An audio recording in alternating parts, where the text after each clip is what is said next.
સૌને મારા નમસ્કાર। જેમની નજર આકાશ પર હોય છે તેમને ધરતીની મુશ્કેલીઓ નાની લાગે છે। આ વાર્તા જેમના જીવન પર સચોટ બેસે છે તેવા અંતરિક્ષયાત્રી સુનિતા વિલિયમ્સ વિશે આજે હું તમને બે શબ્દ કહેવા માંગીશ। તેઓ માત્ર એક વૈજ્ઞાનિક નથી પણ સાહસ અને મક્કમ મનોબળનું જીવતું જાગતું ઉદાહરણ છે। સુનિતા વિલિયમ્સનો જન્મ 19 સપ્ટેમ્બર 1965ના રોજ થયો હતો।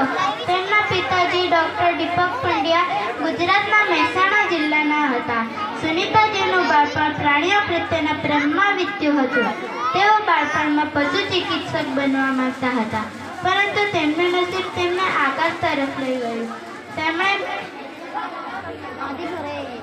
તેમણે નેવીમાં હેલિકોપ્ટર પાયલોટ તરીકે તાલીમ લીધી। તેમણે 30થી વધુ અલગ અલગ પ્રકારના વિમાનોમાં 2770 કલાક ઉડાન ભરી છે। તેમના આ જ અનુભવે તેમના નાસાને માટે દરવાજા ખોલ્યા।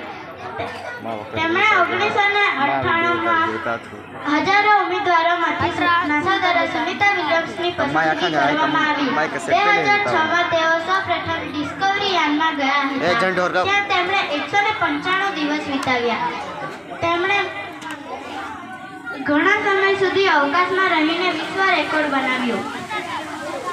અંતરિક્ષમાં રહીને પણ તેઓ પોતાની સંસ્કૃતિ ભૂલ્યા ન હતા। તેઓ પોતાની સાથે શ્રીમદ ભગવદ્ ગીતા, શ્રી ગણેશજીની મૂર્તિ અને ઉપનિષદના પાઠ લઈ ગયા હતા।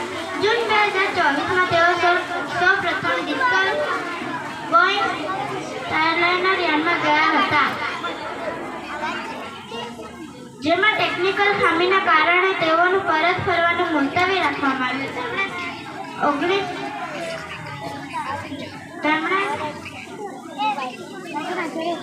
સુનિતા વિલિયમ્સની સફળતા પાછળ તેમનું એક જ સૂત્ર હતું: તમારી જાતને ક્યારેય સીમિત ન રાખો। તેમણે સાબિત કર્યું કે દીકરીઓ ધારે તો બ્રહ્માંડના રહસ્ય પણ ઉકેલી શકે છે। હું આશા રાખું છું કે સુનિતા વિલિયમ્સનું જીવન આપણા સપનાઓને પાખો આપશે। ખૂબ ખૂબ આભાર।